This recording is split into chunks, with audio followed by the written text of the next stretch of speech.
पता है, आपको याद है हमारा जो ईयर क्या है बेटा, हियरिंग और बैलेंसिंग का ऑर्गन है। पहला इंपॉर्टेंट पॉइंट आप लिखेंगे सेंस ऑर्गन में ईयर के बारे में कि हमारा ईयर क्या है, हियरिंग एंड बैलेंसिंग ऑर्गन है।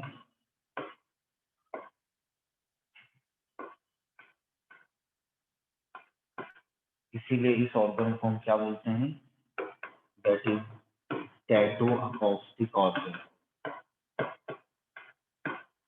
Tattoo acoustic organ, is it clear? ये देखिए आपको एक डायग्राम दिख रहा है ईयर का, ईयर का डायग्राम आपको दिख रहा है। तो हमारा ये जो ईयर है बेसिकली ये 3 रीजन में बटा हुआ है। सबसे पहला है हमारा एक्सटर्नल पार्ट ईयर का, फिर मिडिल पार्ट है और देन हमारा इनर पार्ट। ठीक है, तो यहाँ पर जब हम भी एक्सटर्नल पार्ट की बात करते हैं, ईयर के एक्सटर्नल पार्ट की बात करेंगे, तो हमारा एक्सटर्नल पार्ट में ये आता है ईयर पिन्ना। ये वाला हिस्सा हमारा ईयर पिन्ना चाहिए, ये हमारा ईयर पिन्ना है जो कि कार्टिलेज का बना हुआ है। उसके बाद हमारा ये कैनाल आता है, ये पूरा पूरा कैनाल आएगा ये वाला। इस कैनाल को हम बोलते हैं एक्सटर्नल ऑडिटरी कैनाल, या इसी को हम बोलते हैं एक्सटर्नल ऑडिटरी मीटर्स। ठीक है, या इसको इन शॉर्ट हम बोलते हैं ईयर कैनाल, इसको हम बोलते हैं ईयर कैनाल।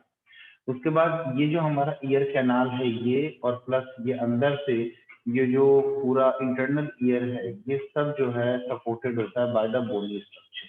तो ये जो डॉटेड स्ट्रक्चर आप देख रहे हो ना स्पॉन्जी टाइप का, एक्चुअली में दिस इज द बोन। अब ये कौन सी बोन है, ये वाली कौन सी है, ये वाली कौन सी है, ये वाली कौन सी है, ये सब यहाँ पर जाने की जरूरत नहीं, समझ आई बात? बट इतना जानिए कि हमारे कान को इंटरनल वाले एरिया को, ठीक है, और मिडिल वाले एरिया को कौन सपोर्ट कर रहा है बेटा, सपोर्ट कर रहा है हमारा बोन। ठीक है, प्रोटेक्शन दे रहा है। उसके बाद जब भी हम बात करते हैं यहाँ पर 2 रीजन दिखाई पड़ता है, दूसरा रीजन, वो रीजन कौन सा है हमारा, वो रीजन हमारा है ये वाला जो दिख रहा है, दिस इज द पोर्शन। ये पोर्शन आपको दिख रहा है ये वाला, ये है आपका मिडिल ईयर का पोर्शन। इस मिडिल ईयर में दिखाई पड़ रहा है हमारा ये कान का पर्दा जिसको हम बोलते हैं, ये हिस्सा व्हाइट वाला, ये व्हाइट वाला हिस्सा दिखाई पड़ रहा है, इसको हम क्या बोलते हैं बेटा, टिम्पैनम कहते हैं। इसको हम क्या बोलेंगे, ईयर ड्रम कहेंगे या टिम्पैनिक मेम्ब्रेन कहेंगे। ठीक है, उसके बाद आपका इसी ईयर ड्रम के साथ लगा हुआ होता है ये वाली बोन, जो कि हैमर शेप की बोन होती है, जिसको हम हैमर कहते ही हैं। ठीक है, इसका नाम क्या होता है बेटा, मैलियस होता है, इसका नाम होता है मैलियस। उसके बाद एनविल शेप की बोन आपको दिखाई पड़ती है, जिसको हम क्या बोलते हैं बेटा, इनकप कहते हैं। और फिर स्टिरअप शेप की बोन आपको दिखाई पड़ती है, जिसको हम क्या बोलते हैं बेटा, स्टेपीज कहते हैं। ठीक है, क्या बोलते हैं उसको हम, स्टेपीज कहते हैं।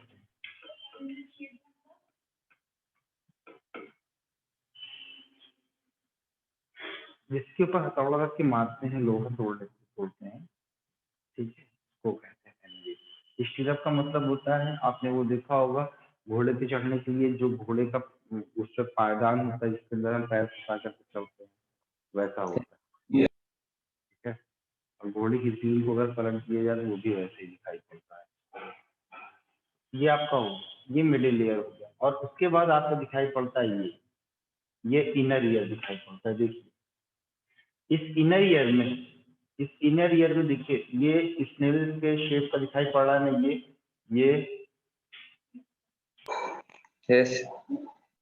ये स्नेल के शेप का दिखाई पड़ता है। तो इसके 2 पोर्शन होते हैं इनर ईयर के, एक पोर्शन ये वाला होता है, एक पोर्शन ये वाला होता है। इस वाले पोर्शन को जो आपको दिखाई पड़ता है स्नेल के राउंडेड टॉर्जन के शेप में दिखाई पड़ता है, दैट इज द कॉक्लिया।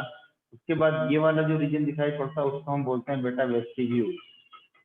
क्या बोलते हैं इसको हम कहते हैं वेस्टिब्यूल। ठीक है, ये हमारा क्या है, ये हमारा है वेस्टिब्यूल।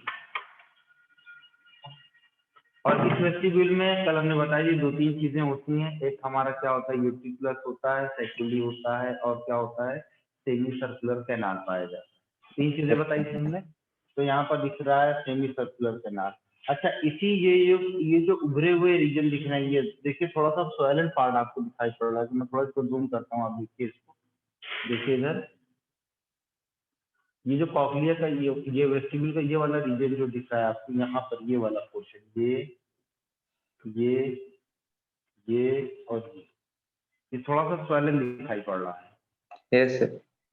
है ना, इस स्वेलन पार्ट को हम एम्पुला कहते हैं। हमें ऐसे ऐसे पूरी किया था बस, ये तेज आओगे तो बच्चे डर जाए। ठीक है, इस स्वेलन पार्ट को हम क्या बोलते हैं बेटा? एम्पुला कहते हैं। पता है आपको क्या बोलते हैं? एम्पुला। याद करिए, थोड़ा सा याद करिए। एम्पुला ऑफ वेटर बताया था, कहाँ पर होता है? पैंक्रियाज में होता है। कहाँ पर?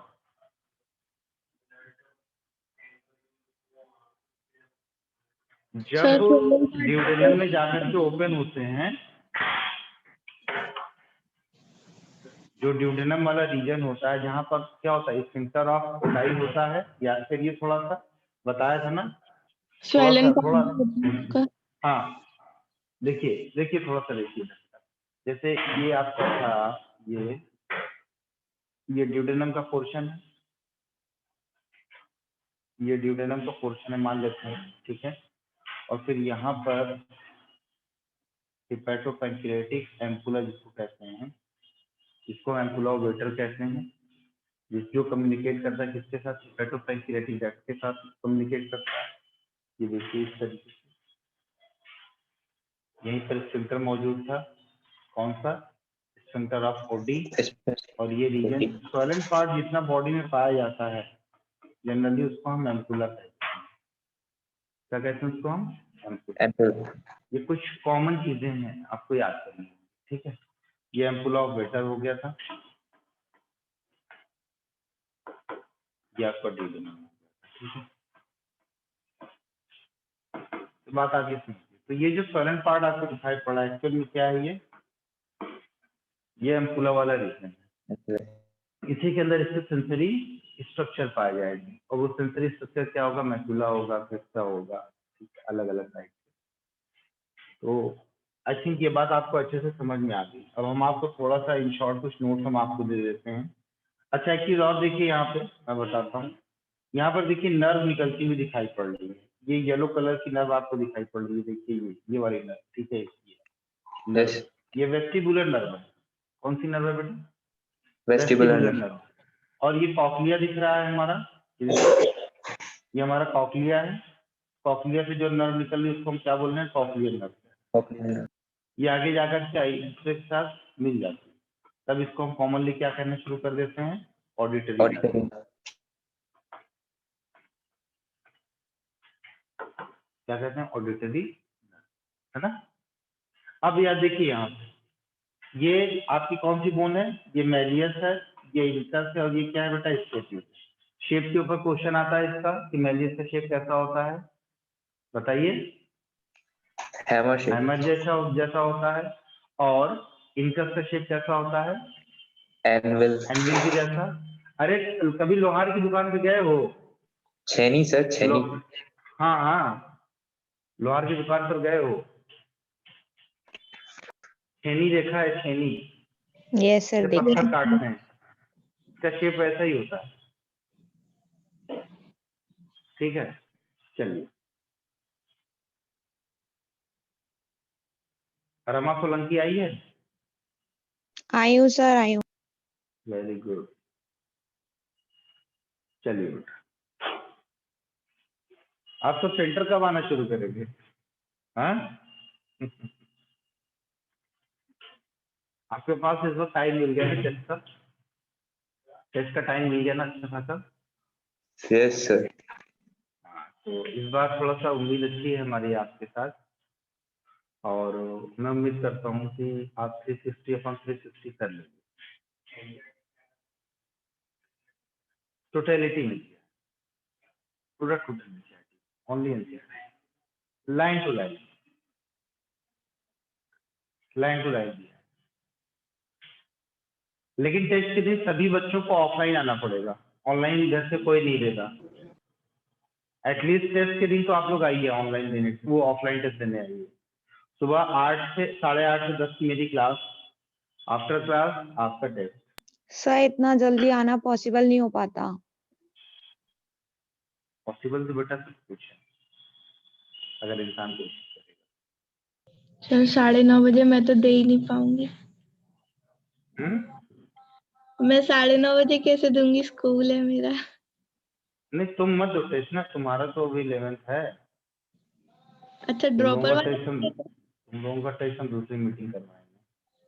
ठीक है। बेटा ये मत भूलो कि आप लोग एक नीट की रिपीटर क्लास में बैठे हुए हो, ठीक है, इसलिए खामोशी से बैठे हो, don't raise any question. Subject के रिगार्डिंग कोई क्वेश्चन है तो आप आराम से पूछिए। खैर, आप लोगों को ऑफलाइन आना है टेस्ट देने। कौन सा टेस्ट देने? आपका जो फ्राइडे वाला है। कुछ पॉइंट्स मैं आपको बता देता हूं कि मैलियस, इंकस और स्टेपीज आपको, हालांकि मैंने वहां पर बताया था मूवमेंट एंड लोकोमोशन में, बस इतना लिख लीजिएगा। Malleus is modification of auricular bone of jaw.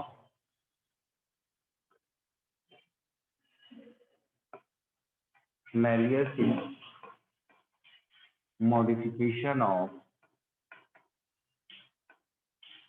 modification of auricular bone of jaw,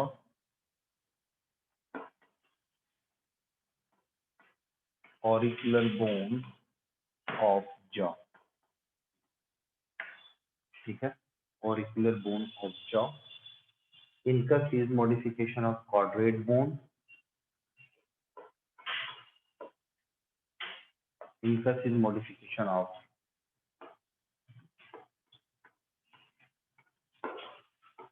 quadrate bone and stapes. अच्छा, इन तीनों को मिलाकर के हम ईयर ऑसिकल्स कहते हैं या ईयर ऑसिकल्स कहते हैं, ठीक है। और आपका स्टेपीज जो होता है, it is a modification of hyomandibular bone.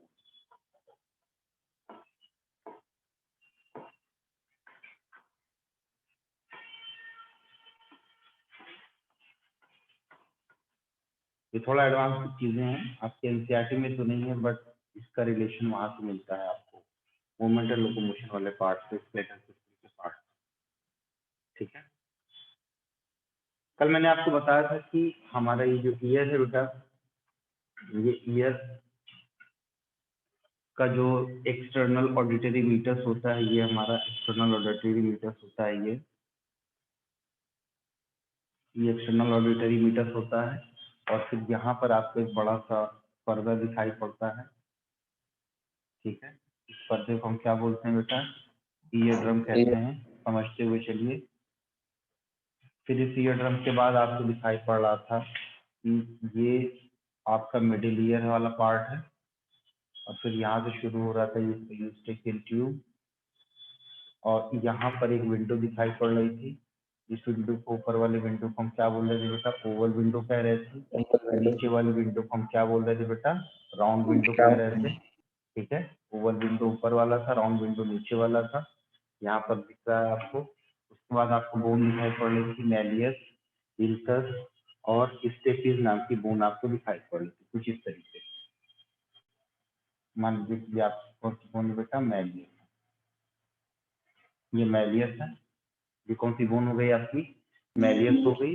उसके बाद जो आपको बोन दिखाई पड़ेगी वो कौन सी है? एक होगी आपकी इंकस हो गई, ये आपकी इंकस बोन हो गई।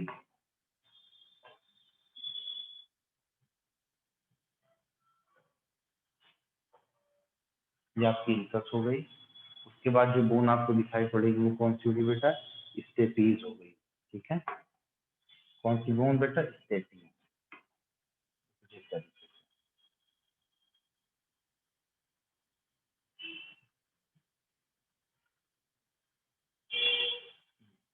इसके साथ कम्युनिकेट कर रहा है बेटा, ये आपका ओवल विंडो के साथ,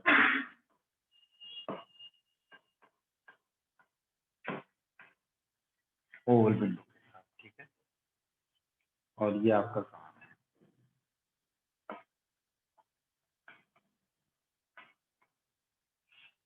यह है आपका एक्सटर्नल ऑडिटरी मीटर, यह है आपका पिन्ना, ठीक है।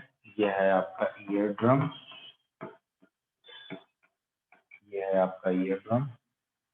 ये जो दिख रहा है इसको हम टिम्पैनिक कैविटी कहते हैं, this is the tympanic cavity, ठीक है। ये बोन आपकी है मैलियस, ये है इंसस और ये है स्टैटिस, ठीक है। ये चीज क्लियर हो गई। उसके बाद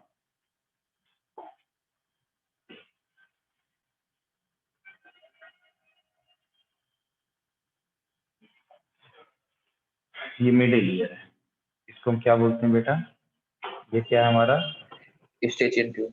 स्टेचियन ट्यूब। कल इसके बारे में बताया था ना? यस। क्या काम होता है स्टेचियन ट्यूब का? प्रेशर मेंटेन करना ताकि एयरड्रम इक्वलाइज द प्रेशर। एक लाइन में बोल दो तो इक्वलाइज द प्रेशर। प्रेशर को क्या करता है बेटा? इक्वलाइज करता है, मेंटेन करता है ना। अचानक से जब ढेर सारी एक साथ और बहुत लाउड आवाज सुनते हैं तो आपका मुंह खुल जाता है, जो प्रेशर होगा वो मुंह से बाहर निकल जाता है हवा के जरिए, ठीक है। या प्रेशर मेंटेन होता है किसी भी तरीके से। ये एक रिफ्लेक्स एक्शन है, आपने देखा होगा अपनी लाइफ में किस तरीके से होता है ना। किचन में बर्तन गिर जाता है तो हाथ में खुल जाता है, क्या होता है? अगर कुछ लोग तो एक्स्ट्रा भी कर देते हैं, जानबूझ के। महिलाएं हैं तो लड़कों को क्या हो गया, गिर गए, कोई बात है ना। रियांशु मिश्रा को बड़ी समस्या आ रही है, आ रहे हैं जा रहे हैं, आ रहे हैं जा रहे हैं। अब आगे देखिए, यहाँ से शुरू होता है आपका विंडो वाला पार्ट। ये है आपका ओवल विंडो, और ये नीचे वाला क्या है आपका? Round window. तो ये जो मिडिल ईयर है कम्युनिकेट करता है किसके थ्रू? बंद करो यार माइक अपना, बंद कर दो माइक। ऐसा लग रहा है हम सर्कस में बैठे हुए हैं। ये देखिए,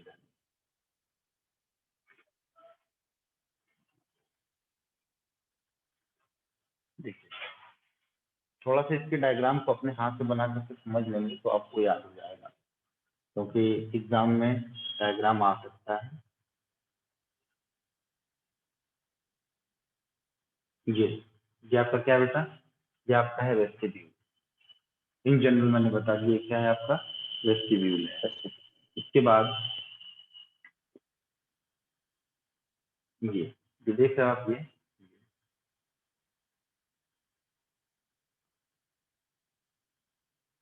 यहाँ से इसका राउंड राउंड पोर्शन शुरू हो गया।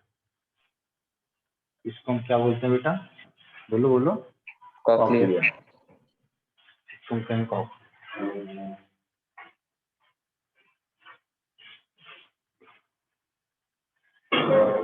ये आपका है कॉक्लियर, ठीक। ये रीजन है कॉक्लिया का, ये रीजन है इसका वेस्टिब्यूल का। इस वेस्टिब्यूल में कौन कौन सी चीजें हैं? सक्यूल, यूट्रिकल, यूट्रिक्यूलस है, सैक्यूलस है और semi circular canal. Circular canal है, सेमी सर्कुलर कैनाल। इसको मैंने बताया था फेनेस्ट्रा ओवैली यानी कि ओवल विंडो। इसको हमने बताया था फेनेस्ट्रा रोटेंडस मतलब राउंड विंडो,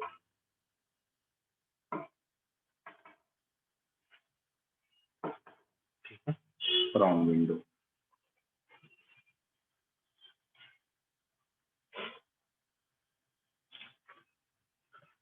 जो टिम्पैनिक कैविटी है आपकी, ये जो टिम्पैनिक मेम्ब्रेन है, इसका जो एरिया होता है वो इनहेंस करता है 20 to 22 टाइम्स मोर, ठीक है। कुछ पॉइंट्स में बोल रहा है, इसको लिख लीजिएगा।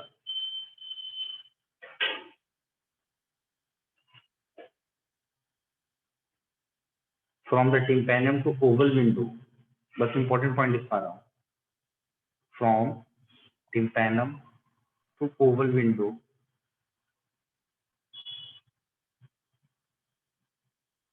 और यहाँ पर वाइब्रेशन की बात करेंगे।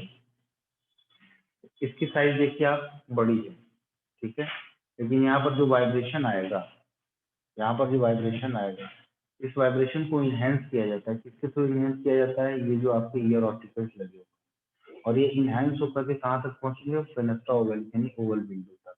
और ये जो वाइब्रेशन होगा ये मोर देन 10 टाइम्स 20 टाइम्स ये बढ़ जाता है, कहाँ तक, ओवल विंडो तक। उसे कोई इन जनरल फॉर्म में लिखते हैं, जैसे बहुत धीरे से भी कोई बोलता है तो आप उसको सुन लेते हैं, बहुत जोर से भी कोई बोलता है तब भी आप उसको सुन लेते हैं।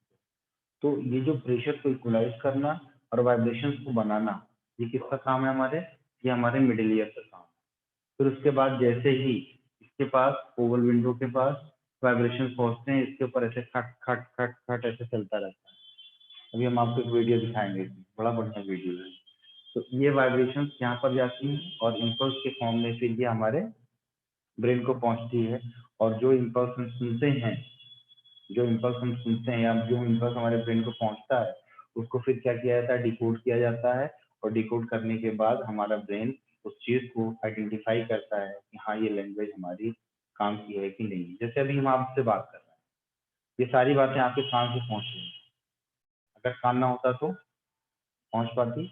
या मान लीजिए कान है लेकिन वहां पर आपका वेस्टिबुलर नर्व नहीं है, कॉक्लियर नर्व नहीं है, तो आप चीजों को सुन नहीं पाते, समझ नहीं पाते। और फिर आपके ब्रेन का कौन सा एरिया आता है, ब्रोकाज एरिया आएगा, वर्निकस एरिया आएगा। ये सब एरियाज क्या होंगे, एक्टिवेट होंगे, जो कि साउंड को क्या करेंगे, डिकोड करेंगे, समझने लायक का बनाएंगे। बड़ी सिंपल सी बात है कि कोई दूसरी लैंग्वेज वाला बंदा अगर आपसे बातें करता है और आपको उसकी लैंग्वेज नहीं समझ में आ रही तो आप उसका रिस्पॉन्स नहीं कर पाते। लेकिन हाँ, इशारे की जो लैंग्वेज होती है, जो साइन लैंग्वेजेस होती है, उसको आप समझते हो, वो दूसरी चीज है। ठीक है, तो इस चीज को ऐसे समझिए आप। जहाँ पे क्वेश्चन बनेगा वो क्वेश्चन क्या बनेगा कि मिडिल ईयर का जो स्टेपिस बोन है वो किसके साथ कम्युनिकेट करता है बेटा, फेनेस्ट्रा ओवल यानी ओवल विंडो के साथ। अच्छा, अब फिर बताइए कि सर इसका काम क्या होता है, रोटेंडस का काम क्या होता है।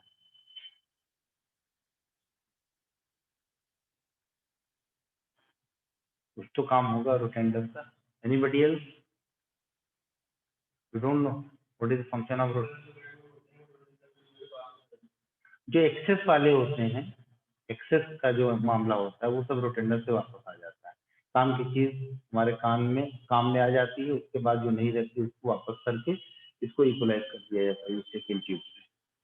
तो मैंने क्या बताया, from tympanum to oval window vibration get enhanced by 20 to 22 times. Vibrations get enhanced by 20 to 22 times.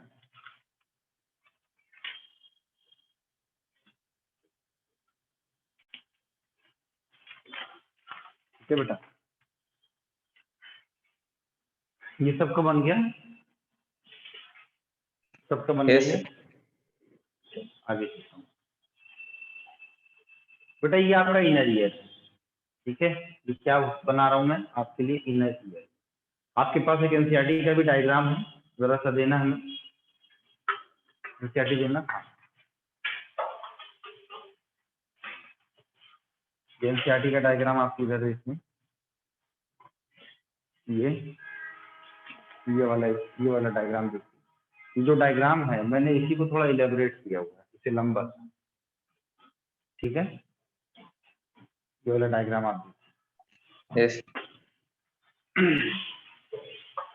तो जब भी कभी हम इनर ईयर की बात करेंगे तो इस डायग्राम को बनाने से पहले आप इस डायग्राम को समझिए मैं क्या कहना चाह रहा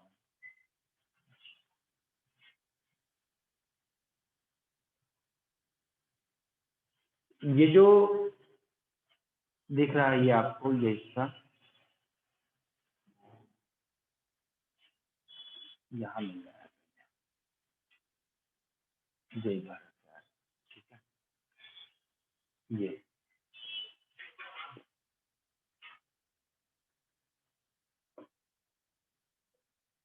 ये जो सोलन पार्ट हमने बनाया है, ये सोलन पार्ट है आपका सैकुली। क्या है, सैकुली। इनर ईयर को बना रहे हैं, वेस्टिब्यूल को बना रहे हैं। ठीक है, सैकुली। सैकुली के बाद आपका ये वाला एरिया शुरू होता है इस तरीके से।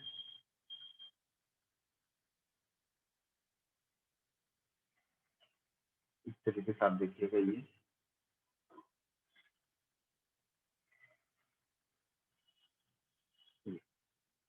अब यहाँ पर हम आपको दिखाएंगे सेमी सर्कुलर कैनाल।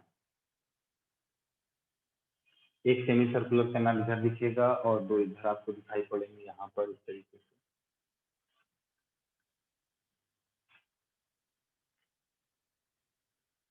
ये देखिए,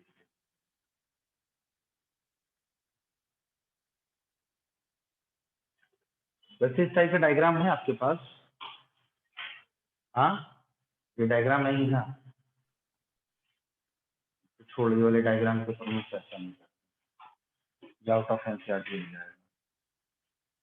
हम इनर ईयर की बात करते हैं बेटा। इनर ईयर में एक पॉइंट लिखिएगा हमारे साथ। इनर ईयर में, इनर इंटरनल ईयर को हम क्या बोलते हैं बेटा? लैबिरिंथ कहते हैं। क्या बोलते हैं? इंटरनल ईयर को हम कहते हैं लैबिरिंथ। ठीक है, तो वेस्टिब्यूल में यूट्रिकुलर, सेक्वुली और सेमी सर्कुलर कैनाल आता है, और कॉक्लिया के अंदर आता है आपका कॉक्लियर डक्ट और कॉक्लियर कैनाल आता है। ठीक है, देखिए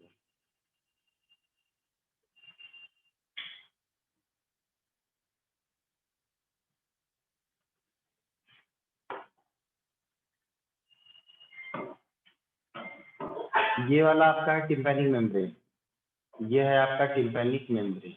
ठीक है, और ये जो बोन दिख रही है ये है आपकी मैलियर, ये जो दिख रहा है ये है आपका इंटर, और ये क्या है आपका स्टेपी। ठीक है, ये आपका क्या है बेटा? स्टेपी। नहीं, अब दिखेगा, अब दिखेगा, अब दिखेगा। ठीक है, टेंशन मत लो, अब दिखेगा।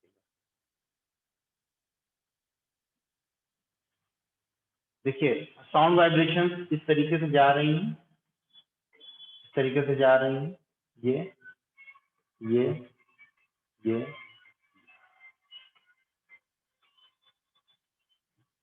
ऊपर की तरफ जो कैविटी दिखाई पड़ती है हम उसको स्केला वेस्टिबुलाई कहते हैं। नीचे की तरफ जो कैविटी दिखाई पड़ती है हम उसको स्केला टिम्पैनी कहते हैं, और अंदर वाली जो कैविटी होती है उसको हम स्केला मीडिया कहते हैं। ठीक है, ये वाला जो कैविटी है this is called the scala media, ये वाली जो कैविटी है this is called the scala vestibuli, and this cavity is known as the scala tympani. Scala tympani कहते हैं। ठीक है, इज इट क्लियर? क्या बोलते हैं बेटा इसको हम? Scala tympani. स्केला टिम्पैनी। और एक चीज, यहाँ पर दो लेबरिंथ होते हैं, एक आपका होता है बोनी लेबरिंथ और एक कौन सा होता है बेटा? Membranes labyrinth. स्केला वेस्टिबुली और स्केला टिम्पैनी, इसके अंदर जो फ्लूइड भरा होता है उसको हम कहते हैं बेटा पेरिलिम्फ। क्या कहते हैं उसको हम? पेरिलिम्फ कहते हैं। यहाँ पर क्योंकि ये देखिए वेस्टिबुली जो कि यहाँ से कंटिन्यू हो रहा है, फिर यहाँ से जो है इधर आ रहा है। ठीक है, तो इसके अंदर जो फ्लूइड भरा होता है वो सेम होता है, और उस फ्लूइड को हम क्या बोलते हैं बेटा? पेरिलिम्फ कहते हैं। इसको हम कहते हैं पेरिलिम्फ। यहाँ पर जो फ्लूइड भरा होगा उसको भी हम कहेंगे पेरिलिम्फ। बड़ा ही इंपॉर्टेंट पॉइंट है ये, यहाँ से क्वेश्चन खूब बनता है। इसको भी हम क्या कहते हैं बेटा? पेरिलिम्फ। और स्केला मीडिया के अंदर जो फ्लूइड भरा होगा उसको हम क्या बोलेंगे? एंडोलिम्फ। इसको हम बोलेंगे बेटा एंडोलिम्फ। बच्चे बड़े कंफ्यूज होते हैं कहाँ एंडोलिम्फ होगा कहाँ पेरिलिम्फ होगा, तो आप अपनी बात समझ जाइए। ये हिस्सा है हमारा ये वाला, ठीक है, ये वाला, यहाँ पर एंडोलिम्फ होगा, बाकी यहाँ पर पेरिलिम्फ। पेरी का मतलब क्या होता है? बाहर की तरफ पेरी से आया पेरी, किससे आया है? पेरी से आया है पेरी। ठीक है, अब ये परेशान मत हो कि लिम्फ पेरिलिम्फ क्या है। ठीक है, ये फ्लूइड है, जैसे बॉडी के दूसरे फ्लूइड्स होते हैं वैसे भी ये फ्लूइड है। ठीक है, ये आपका क्या ईयर, ये वाला एरिया क्या है? इसमें आपका पेरिलिम्फ भरा हुआ है, और मीडियल वाले में क्या है बेटा? आपका एंडोलिम्फ। ठीक है, सीधी बात है। ये डायग्राम, ये वाला डायग्राम आप बना लीजिए एक बार। और इस वाले रीजन से ये जो आप देख रहे हो ना टेक्टोरियल मेम्ब्रेन, आप क्या देख रहे हो बेटा? Tectorial membrane. इसे टेक्टोरियल मेम्ब्रेन ये किसका पार्ट होता है बेटा? ऑर्गन ऑफ फोर्टाई का पार्ट होता है। ठीक है, मैक जो कि एक फोनो रिसेप्टर की तरह काम करता है। ठीक, इसको पहले बना लीजिए ये वाला डायग्राम जल्दी से, अगर बन जाए तो आप।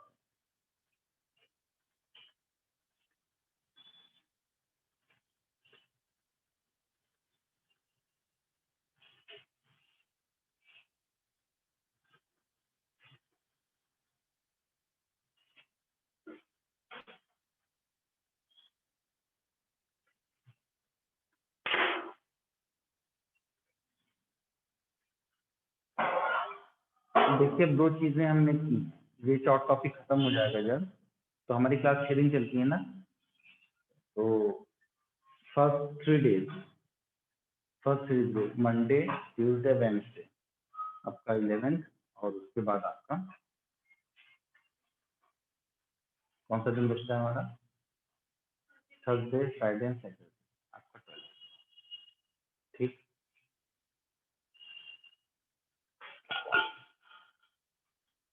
रिप्रोडक्टिव हेल्थ वाला टॉपिक पढ़ लिया।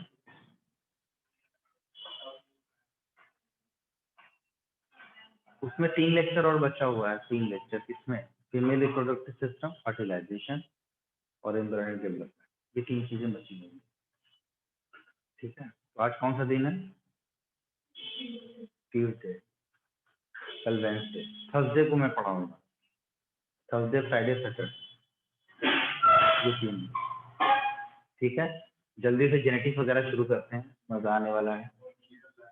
हाँ सिलेबस धीमे हो गया, अब थोड़ा फास्ट होता है, अब फास्ट होता है, फास्ट। एनिमल किंगडम पढ़ लिया एनिमल किंगडम। यस सर, पढ़ ली।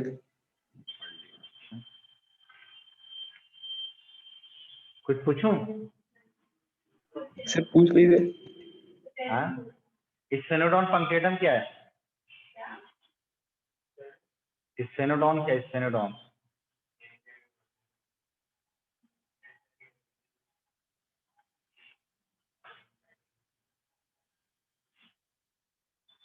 किंग क्रैब कौन क्या किसको कहते हैं,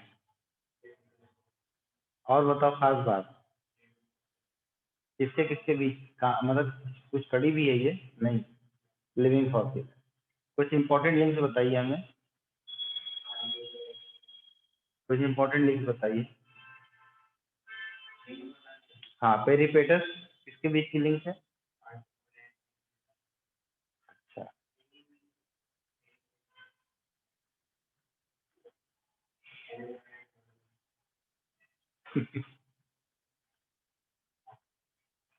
गलत, गलत जवाब दो भाई, किसके बीच की कनेक्टिंग लिंक है,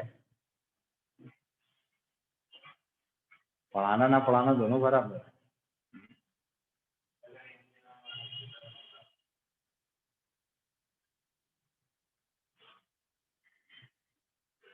स्नेहा, कितने लोगों में देख, मेघा, गौरव, निशा, कीर्ति, अर्जुन, रमा, उज्जवल, मोहिनी। शेफाली कहाँ गई भाई, शेफाली को मैसेज करो क्लास में है।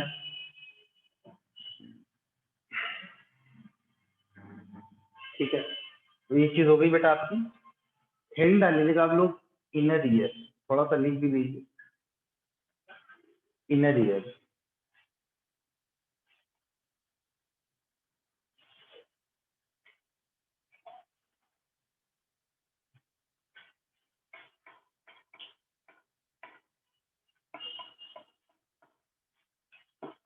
इनर ईयर, ठीक है बेटा, इसके बारे में लिख लीजिए थोड़ा सा, इनर ईयर,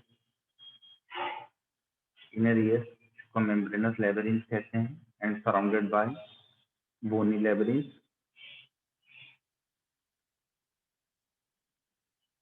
और यहाँ पर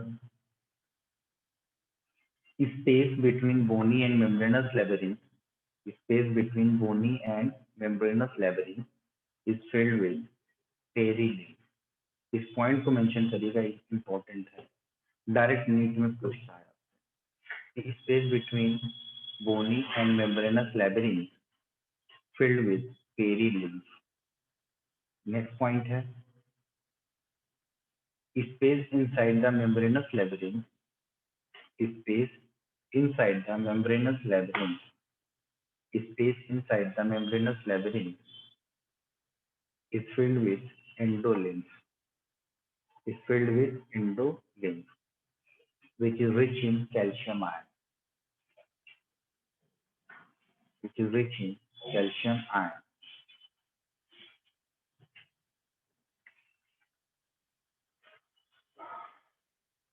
ये डायग्राम बनाइए हमारे साथ,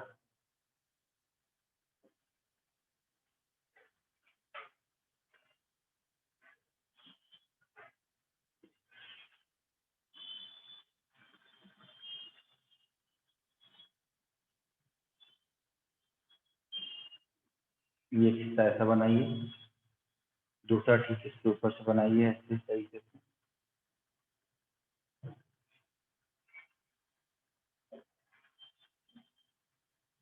जी, ठीक है।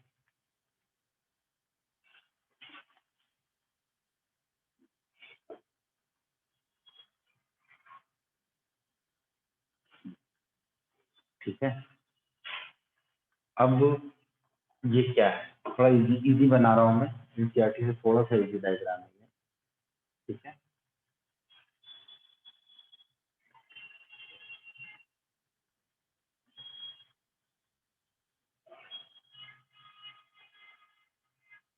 बाहर की तरफ, सबसे बाहर की तरफ आपको ये दिखाई पड़ेगा, that is the scalar vestibular. क्या होगा ये, स्केलर वेस्टिबुलर। नीचे की तरफ जो होगा वो क्या होगा आपका, स्केलर टिम्पैनी। ठीक है, क्या होगा बेटा, स्केलर टिम्पैनी।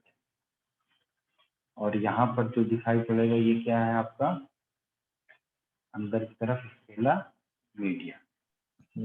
वो जगह जहाँ पर स्केला वेस्टिबुलर और स्केला टिम्पैनी आपस में मिलते हैं, तो वो जो जंक्शन होता है that is known as the helicotrema. क्या कहते हैं उसको हम, हेलिकोट्रीमा। देखिए बेटा, ये आपका इधर वाला क्या है, स्केला वेस्टिबुलाई था ये, और ये वाला क्या था, स्केला टिम्पैनी था।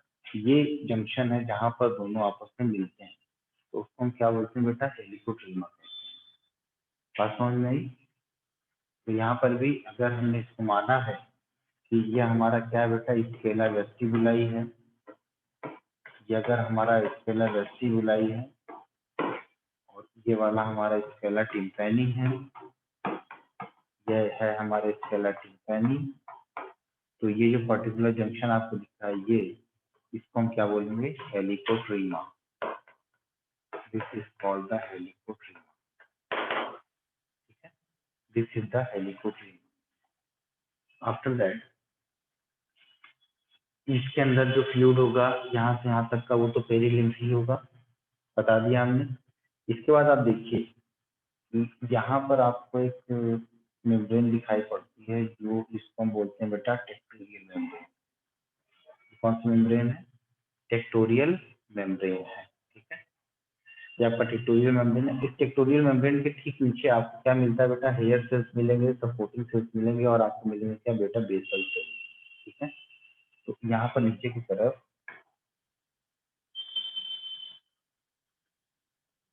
1 2 3 4, ये जो 4 सेल्स आपको दिखाई पड़ रहे हैं, ये है आपका बेसल सेल्स। इस बेसल सेल्स के ऊपर आपको दिखाई, सॉरी, ये जो दिख रहा है इसको हम सपोर्टिंग सेल्स कहते हैं। सपोर्टिंग सेल्स के ऊपर जो दिखाई पड़ेगा उसको हम क्या बोलेंगे बेटा, हेयर सेल्स कहते हैं। ये यहाँ पर आपको दिखाई पड़ेगा हेयर।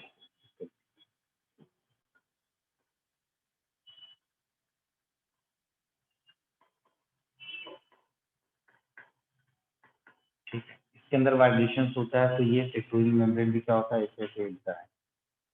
ठीक है, मैकेनिज्म ऑफ हियरिंग नहीं है ना हमारे सिलेबस में, है हियरिंग का मतलब सुनाई चीजें कैसे देखती है, चलो तब बताएंगे आपको अच्छे से। और यहाँ पर ये जो सेल आपको दिखाई पड़ रहा है, ये जिसको हम कहते हैं बेसल सेल, ये है आपका टेक्टोरियल मेम्ब्रेन। और ऊपर की तरफ आपके ये जो मेम्ब्रेन आपको दिखाई पड़ता है उसको हम कहते हैं रिजनस मेम्ब्रेन। क्या बोलेंगे उसको हम, रिजनस मेम्ब्रेन।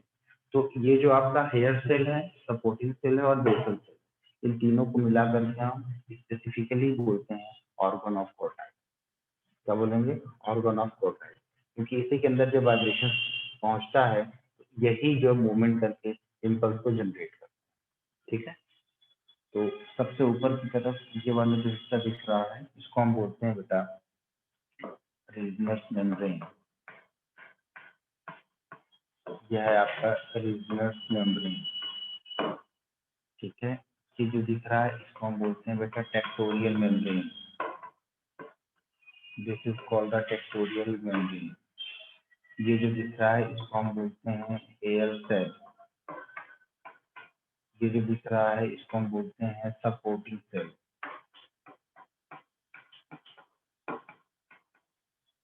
यह है आपका सपोर्टिंग सेल। नीचे की तरफ आपको दिखाई पड़ता है basal cell.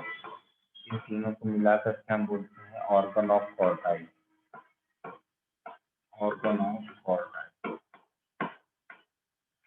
Organ of Corti, ठीक है। ये जो बीच का पूरा पूरा एरिया है इसको हम बोलते हैं बेटा स्केला मीडिया, ठीक है। यहाँ पर क्या होगा, यहाँ पर जो फ्लूइड होगा उसको हम बोलेंगे बेटा पेरीलिम्ब, यहाँ पर जो फ्लूइड होगा उसको हम बोलेंगे पेरीलिम्ब, और यहाँ पर जो फ्लूइड होगा उसको हम क्या बोलेंगे, एंडोलिम्ब। बना लो इसको।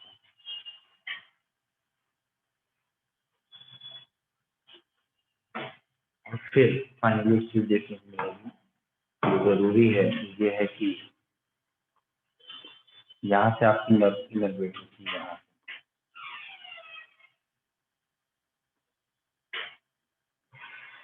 जिसका वापस में मिल जाएगी, और फिर ये नर्व जो है क्रेनियल नर्व नंबर 8 कौन सी होती है, ऑडिटरी, ऑडिटरी के साथ ये कम्युनिकेट कर देगी यहाँ।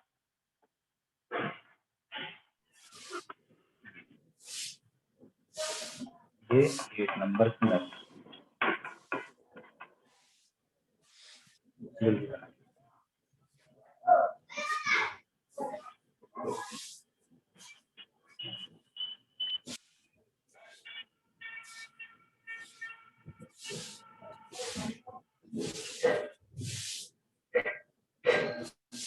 अरे माइक तो बंद कर लो यार, कौन है?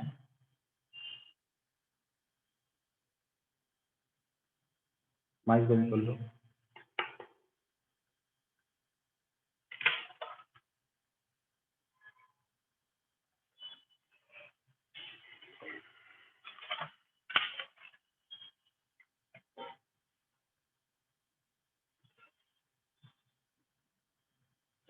ये जो सोलेन पार्ट हमने आपको दिखाया था, ये वाला जो सोलेन पार्ट आपको दिखा था, ये वाला यहाँ पर, ये वाला रीजन,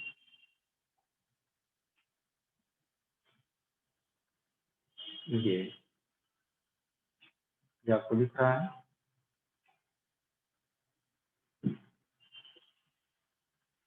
सोलेन पार्ट कहाँ पर, ये है ना हमारा सोलेन पार्ट, ये वाला, ये ये सोलेन पार्ट दिख रहा है। इस सोलेन पार्ट को हम क्या बोल रहे थे बेटा? एम्पुला कह रहे थे, ठीक है।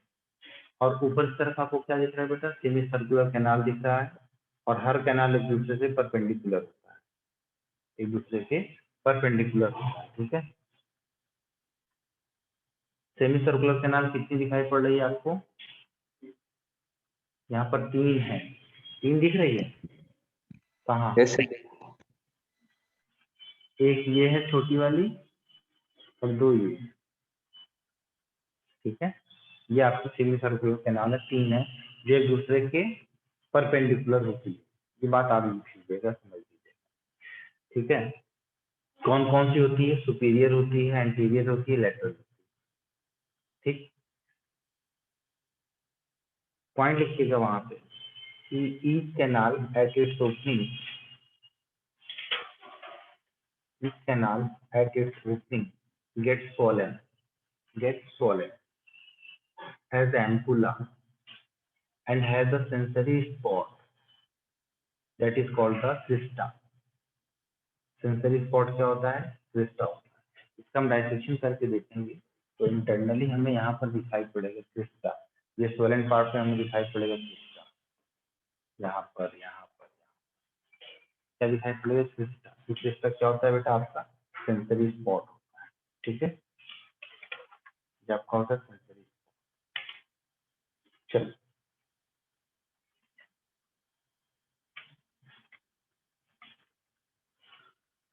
तो मैं नहीं समझता कि इसमें अभी कुछ लिखाने की जरूरत है। स्केला टिम्पैनी, स्केला वेस्टिबुलाई, और इन दोनों के जंक्शन को हम हेलिकोट्रीमा कहते हैं। इनके अंदर जो फ्लूइड होता है उसको हम क्या बोलेंगे बेटा? पेरीलिम्ब कहते हैं।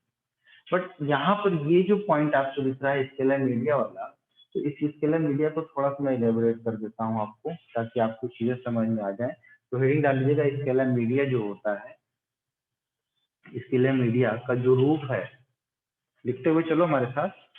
स्केला मीडिया है, स्केला मीडिया का जो रूफ है, ये क्या है? ये रूफ है, ये रूफ है, ये रूफ होगा ना छत, फ्लोर का मतलब जमीन, फर्श। ये अर्श है, ये फर्श। ये अर्श मतलब आसमान होता है, ठीक है, छत, ठीक है।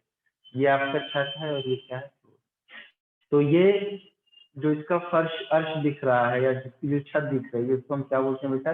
रेजोनेंस मेम्ब्रेन कहते हैं। पहला चीज बन गया आपका, जो कि क्वेश्चन कहलाता है कि roof of scalar media is called the resonance membrane. और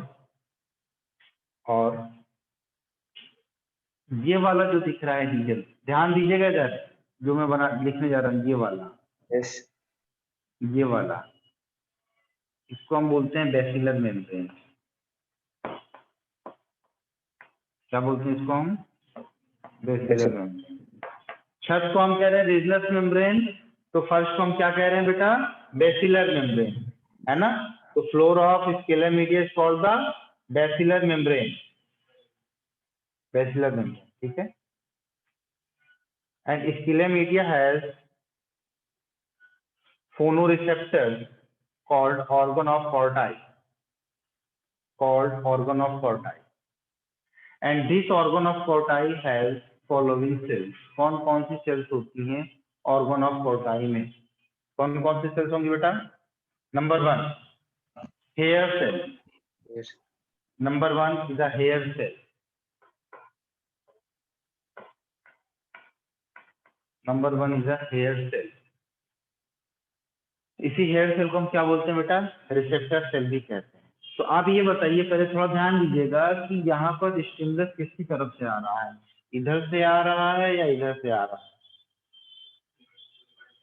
ऊपर से आ रहा है। इसकी बात समझ में आई? नहीं समझ में आई? Yes sir. देखो, ये क्रेनियल नर्व है, ये ब्रेन को जा रही है ना भाई। ब्रेन को क्या लेकर के जाएगी? मैसेज लेकर के जाएगी। रिस्पॉन्स तो बाद में आएगा, अभी तो मैसेज लेकर के जा रही है, ठीक है। तो इसका मतलब स्टिमुलस किधर से आ रहा है? इधर से आ रहा है। तभी तो ये टेक्टोरियल मेम्ब्रेन ऐसे ऐसे हिलेगा, ऐसे ऐसे ऐसे ऐसे ऐसे ऐसे हिलेगा। तो ये जो आपका हेयर सेल है, इसके अंदर में मूवमेंट होगा। इसके ऊपर देखो सीरियल लाइक स्ट्रक्चर दिखाई पड़ रहा है ना? इसके ऊपर Yes. सीरियल लाइक स्ट्रक्चर दिखाई पड़ रहा है। तो ये क्या होंगे बेटा? स्टिमुलेट होंगे। जब स्टिमुलेट होंगे, इनके अंदर मूवमेंट होगा, तो इम्पल्स क्या होगा बेटा? जनरेट होगा। उसी इम्पल्स को कैरी करेगा कौन? ये हमारा क्रेनियल नर्व नंबर 1, ठीक। तो organ of Corti has following cells. First one is the hair cell, that is also known as the receptor cell, जिसको हम रिसेप्टर सेल भी कहते हैं, इसको हम रिसेप्टर सेल भी कहते हैं। तो इस रिसेप्टर सेल के अंदर जो हेयर सेल्स होती हैं उनकी संख्या बहुत होती है। नंबरिंग आप जान लीजिए, लिखने की जरूरत नहीं है। करीब करीब 16,000 to 24,000 जो होती है वो 4 रोज में होती है। 4 रोज, सिर्फ एक रो, एक हिस्सा दिख रहा है, 1 2 3 4, ये चारों रो को मिला करके एक रो बनती है, लंबी सी एक रो बनती है, ठीक है। इस रो को पूरे, इस रो, ये चारों रोज को मिला करके नंबर ऑफ हेयर सेल्स कितनी हो जाएंगी? अप्रोक्सीमेटली 16,000 to 24,000, ठीक है। उसके बाद आपकी सेल आती है सपोर्टिंग सेल्स, जिसको सपोर्ट करती है। सपोर्टिंग सेल्स को हम हेंसन सेल्स भी कहते हैं, सपोर्टिंग सेल, इसको हम हेंसन सेल भी कहते हैं। उसके बाद आपका आता है फाइनली बेसल सेल आता है, जिसको हम डाइटर सेल्स भी कहते हैं। आपका आता है बेसल सेल, जिसको हम क्या बोलेंगे बेटा? डाइटर सेल। ये 3 टाइप की सेल्स आपकी कहाँ पर होती है बेटा? स्केलर मीडिया में होती है, स्पेशली ऑर्गन ऑफ कॉर्टाई में, ठीक है।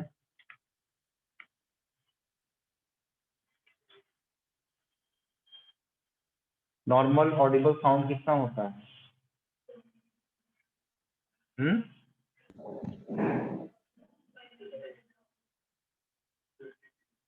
डेसिबल में बताना हो?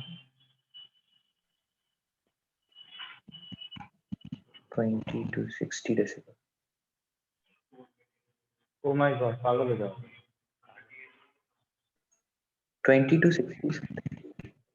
जो 30 डेसिबल होता है वो थोड़ा ही सॉफ्ट माना जाता है भाई, ये ऑडिबल वही सेट चीज।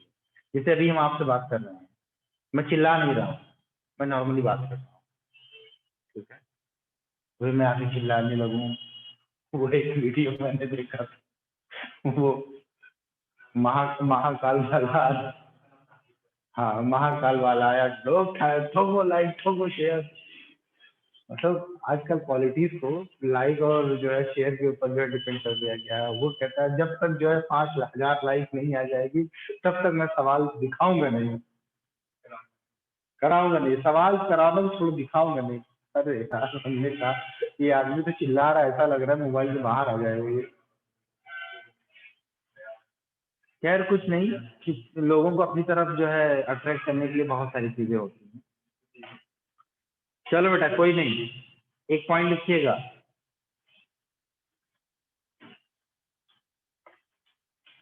ये जो दिख रहा है टेक्टोरियल मेम्ब्रेन, ये जो टेक्टोरियल मेम्ब्रेन दिख रहा है आपको, ये अबे चुप हो जाए, हारिस ना चुप हो जाए। ये टेक्टोरियल मेम्ब्रेन दिख रहा है आपको, तो इस टेक्टोरियल मेम्ब्रेन के अंदर क्या होता है बेटा, वाइब्रेशन होंगे। तो इसमें लिख लीजिएगा vibration, vibration of basilar membrane, vibrations of basilar membrane presses the hair cells against tectorial membrane, against tectorial membrane, and helps to generate impulse, and helps to generate impulse.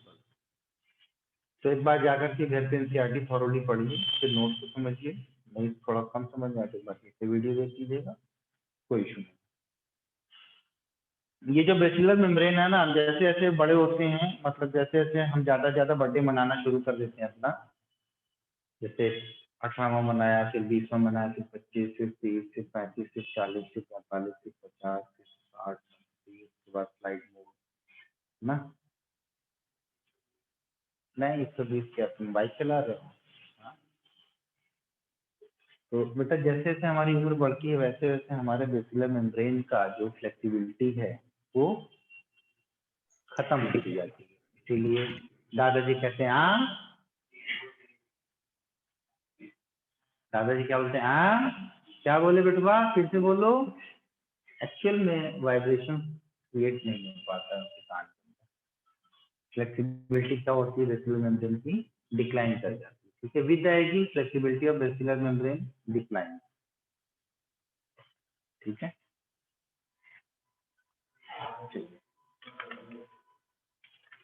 Path of sound vibration की बात करते हैं, चलिए path of sound vibration की बात करते हैं। क्या करो डाला, पाथ ऑफ साउंड वाइब्रेशन, चलो बात करने जा रहे हैं बेटा पाथ ऑफ साउंड वाइब्रेशन। कोई हमें बता सकता है साउंड वाइब्रेशन का पाथ क्या होगा, क्योंकि सारा रास्ता तो आपको पता हो गया ना। अंकुश साउंड वाइब्रेशन का पाथ बता बेटा। चलो हमारी वॉइस जो निकल रही है हमारे मुंह से तुम्हारे कानों तक पहुंच रही है और तुम उसको समझ रहे हो, समझ करके तुम उसको रिप्लाई करने की कोशिश कर रहे हो। बताओ ये वॉइस जो हमारी निकली है, जो साउंड निकला है साउंड वाइब्रेशन के फॉर्म में, ये कैसे तुम्हारे कानों के अंदर ट्रेवल कर रहा है, रास्ता बताओ। सर ईयर पाइना ट्रैप करेगा, एक्सटर्नल टेरीमीटर्स को एक पास मिनट रुक करेगा। जाओ सिद्धांत, एक मिनट रुक जाओ, एक मिनट रुक जाओ बेटा। अगर तुम नहीं बताया, जैसे मोदी जी कान पकड़ते हैं ना बच्चों का, वैसे मैं पकड़ूंगा तुम्हारा, हाँ ठीक है। कहाँ टेम्पररी मेमोरी, कान का पर्दा ही कह दो, कौन सा हमारा कुछ बिगड़ जाएगा। जरूरी अंग्रेजी बोलना, चीजें समझ में आनी चाहिए। 3 इडियट नहीं देखा है ना, आसान भाषा में।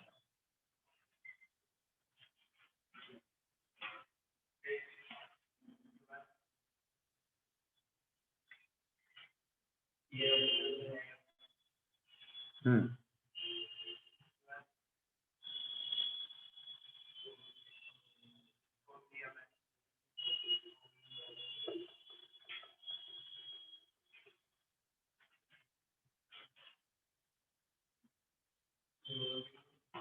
होगा तुम्हारा। सर मैं बताऊं? नहीं बेटा अभी कुछ नहीं। ऐसे दौड़ते हुए जाओ हाईवे पे, NH-21 है ना ये, तो दौड़ते हुए जाओ और जो सामने से ट्रक आ रही है ना उसको ऐसे मुक्का मारो, रुक जाएगा ना, हाथ करके दो।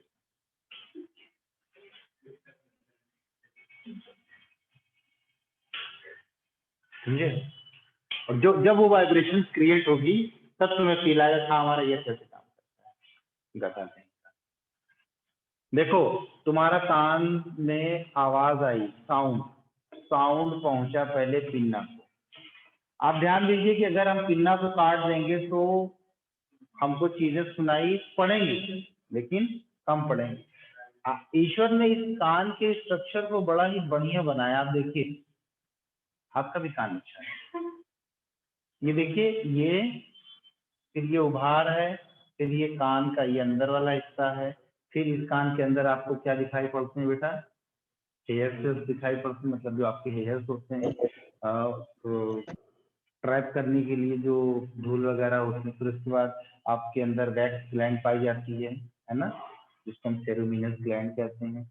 वो वैक्स सिक्रीशन से क्या होता है, और भी ज्यादा जो पार्टिकल्स होते हैं वो ट्रैप कर लिए जाते हैं, तो हमारे फर्स्ट लाइन ऑफ डिफेंस में आते हैं।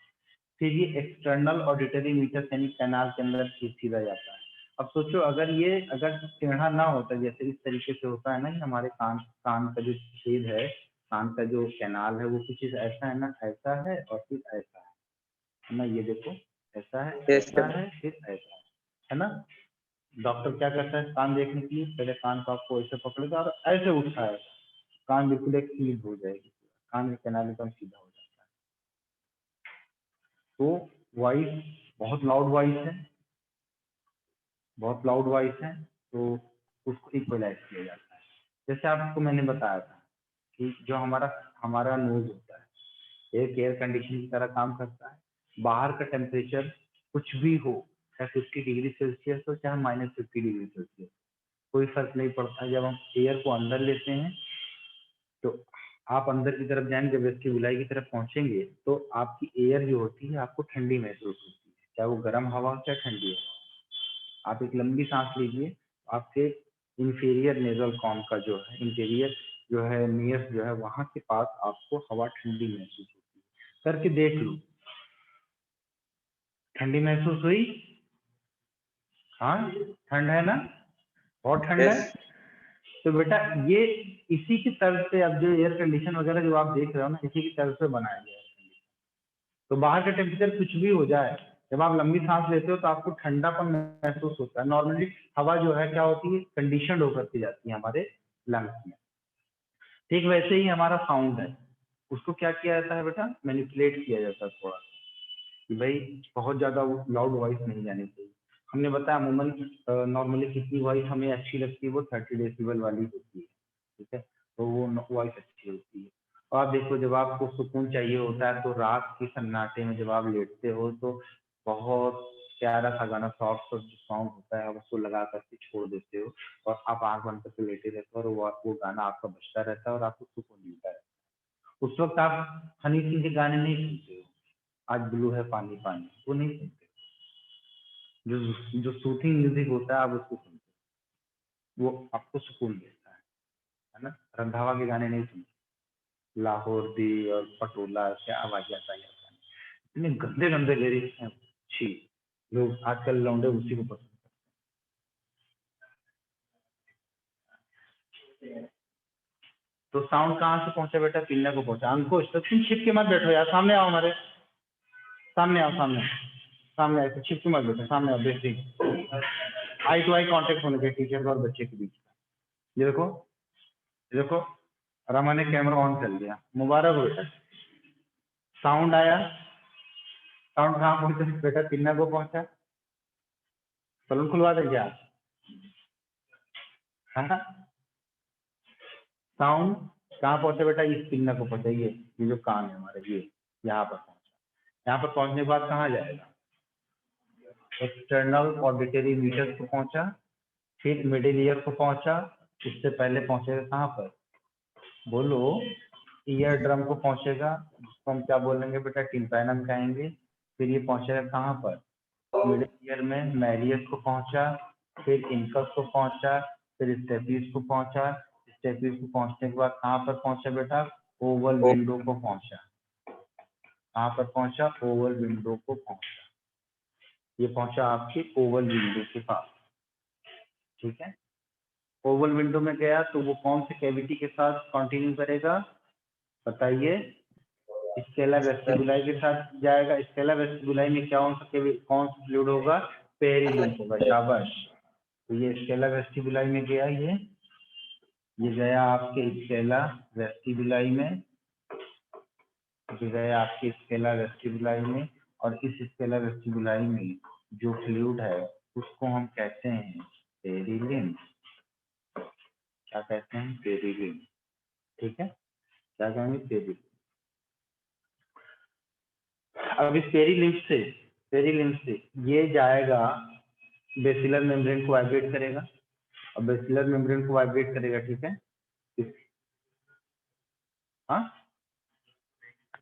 लगे हुए ना, दोनों एक दूसरे के साथ कम्युनिकेट कर रहे हैं ना, ठीक है। तो इसमें दो ब्रांचेस हम बांटेंगे। पहला क्या होगा बेटा, पहला आपका ये होगा, बेसिलर मेम्ब्रेन वाइब्रेट्स,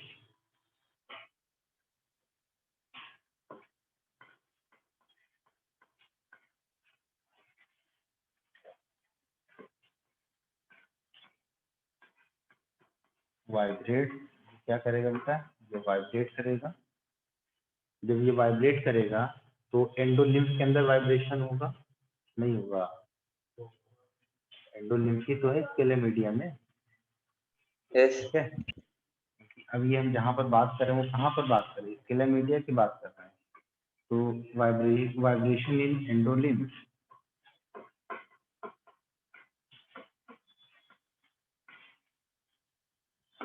आज आप फिजिक्स का प्रैक्टिकल करिएगा घर पे जाकर के। दो मैग्नेट लेना, मैग्नेट हमारे सर ने करवाया था हम लोगों को। दो मैग्नेट लेना, ठीक है, और बीच में पानी रखना, है ना। पानी किसमें भी रख लो, पिछले कांच के गिलास रख लो, तो पानी राउंड राउंड करने लगेगा, ठीक है। वाइब्रेशन इन एंडोलिम्फ, एंडोलिम्फ के अंदर वाइब्रेशन होगा, तो ये क्या होगा, presses the hair against the tectorial membrane. ये क्या करेगा बेटा, ये प्रेस करेगा, presses the hair against tectorial membrane, against tectorial membrane. Tectorial membrane के अगेंस्ट क्या करेगा, ये इसको प्रेस करेगा। उसके बाद क्या करेगा, इम्पल्स का जनरेशन होगा, फिर फाइनली इम्पल्स जनरेट, इम्पल्स यहाँ पर जनरेट, ठीक है। ये तो नॉर्मल पाथवे हो गया। मान लीजिए कि अगर सम हाई फ्रिक्वेंसी है कुछ, तो उस हाई फ्रिक्वेंसी में क्या होगा कि वाइब्रेशन टू स्केला टिम्पैनी, वाइब्रेशन कहाँ पर पहुंचेगा, स्केला टिम्पैनी में पहुंचेगा। स्केला टिम्पैनी में पहुंचने के बाद ये राउंड विंडो से मिडिल, ठीक है। तो सम हाई फ्रिक्वेंसी, सम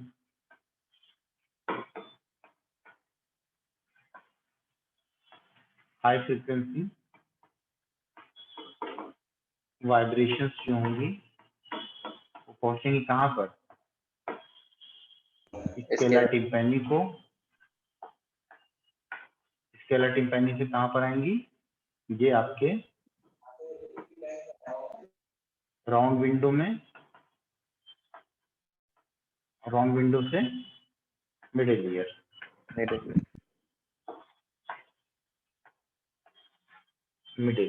ये हाई फ्रिक्वेंसी वाली बात होती है।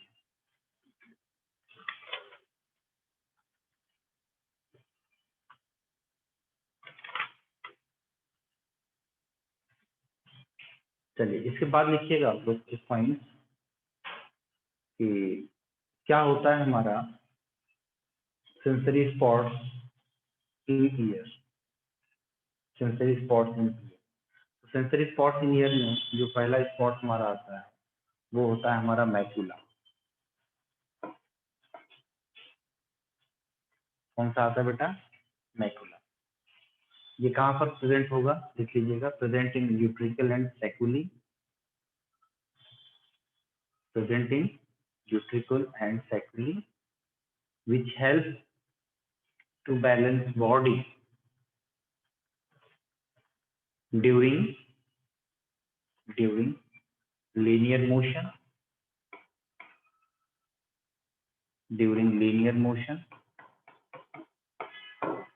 static equilibrium,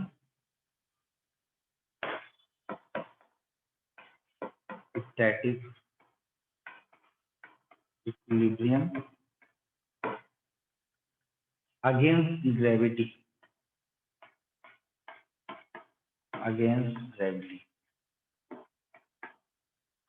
खड़े होने में काबिल होना। यहाँ पर ऐसे खड़े होकर हम पढ़ा रहे हैं, खड़े हो बैठे हो, ये आपके मैकुला की वजह से होता है। ठीक है,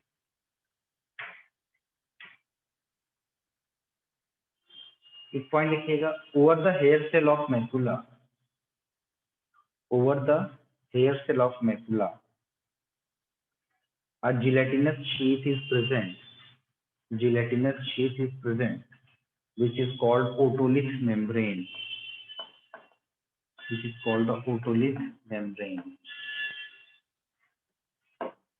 इसके ऊपर होता है बेटा, मैकुला के हेयर सेल के ऊपर होता है otolith membrane। over the otolith membrane crystals of calcium carbonate is present,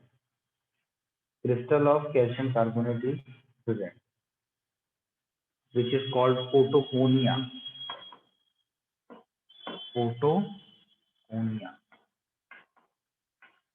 इस फोटोकोनिया को हम बोलते हैं ईयर स्टोन,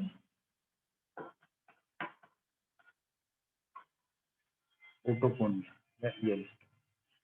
इसके बाद आपका आता है क्रिस्टा। क्या आता है बेटा?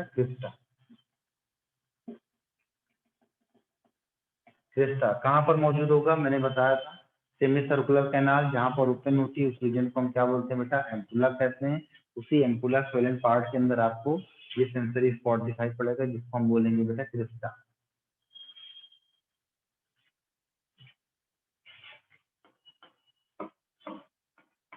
यह है आपका क्रिस्टा कहाँ पर मौजूद होता है? At the opening of semi circular canal,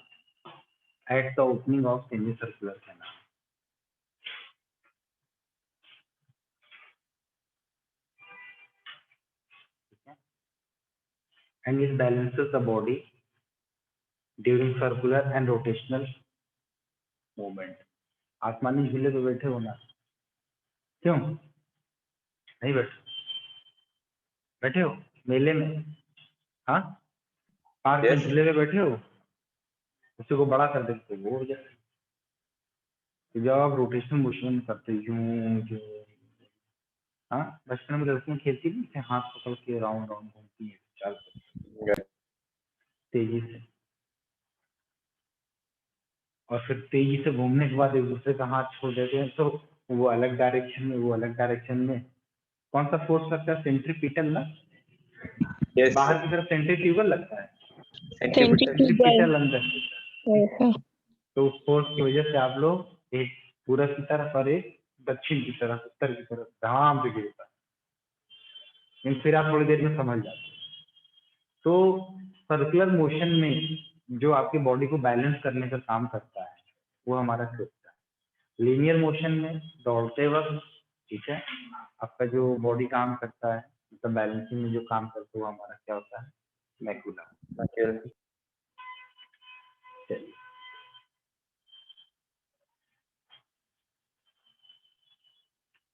बस ये लिख लीजिएगा, balance body during circular and rotational movement. Disorder of year में कोई डिसऑर्डर दिया हुआ है आपकी एनसीईआरटी में? कोई डिसऑर्डर नहीं दिया है? No sir. बस यही है, कान के अंदर बहरापन, ठीक है। टिम्पैनिक मेम्ब्रेन के अंदर इन्फ्लेमेशन, तो टिम्पैनिक मेम्ब्रेन के अंदर अगर इन्फ्लेमेशन आ जाएगा तो हम उसको क्या बोलेंगे, टिम्पेनाइटिस कहते हैं बेटा। क्या कहते हैं उसको हम, टिम्पेनाइटिस कहते हैं, ठीक है। और इसको हम मायरिंज भी कहते हैं, टिम्पैनिक मेम्ब्रेन को मायरिंज भी कहते हैं। तो कहीं कहीं अगर आपको मायरिंजाइटिस अगर लिख दिया जाए तो मेनिंजाइटिस नहीं पड़ेगा। अगर ये लिख दिया जाएगा मायरिंजाइटिस, तो ये मायरिंजाइटिस है, इसका मतलब होता है inflammation in tympanum, inflammation in tympanum. तो इसका मेनिंजाइटिस मत पढ़िएगा।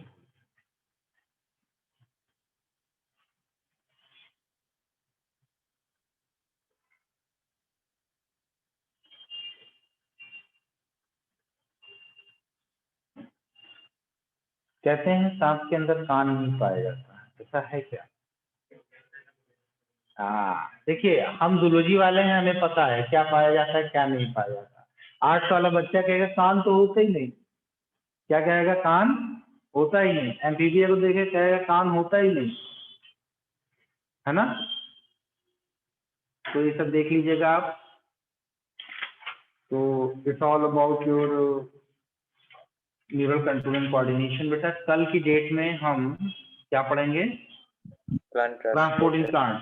तो ट्रांसपोर्टिंग प्लांट्स में आपको जानना होगा सबसे पहला क्या, सबसे पहला जानना होगा कि प्लाज्मा मेम्ब्रेन का स्ट्रक्चर कैसा होता है, किस तरीके से फैसिलिटेटेड डिफ्यूजन होता है, किस तरीके से जो है पैसिव डिफ्यूजन होता है, किस तरीके से जो है एक्टिव ट्रांसपोर्ट्स होते हैं, ठीक है। तो ये तमाम चीजें आपको देखनी होंगी। ऑस्मोसिस आप पढ़ करके अच्छे से आइए और उसके ऊपर हम लोग क्वेश्चन करवाएंगे। I hope this topic will take only 3 lectures, 2 to 3 lectures, ठीक है। आराम से आप लोग करके आइएगा। एक बार ही आप लोग अपना अपना अटेंडेंस दे देंगे। रमा हो गई, सिद्धांत हो गए हमारे, मोहिनी, उज्जवल, कीर्ति, अर्जुन, निशा, अवनी, गौरव, स्नेहा, मेघा। कौन नहीं था भाई यहाँ पे? नेहा गिरी नहीं किया, और सॉरी नेहा पचौरी। और कौन नहीं था?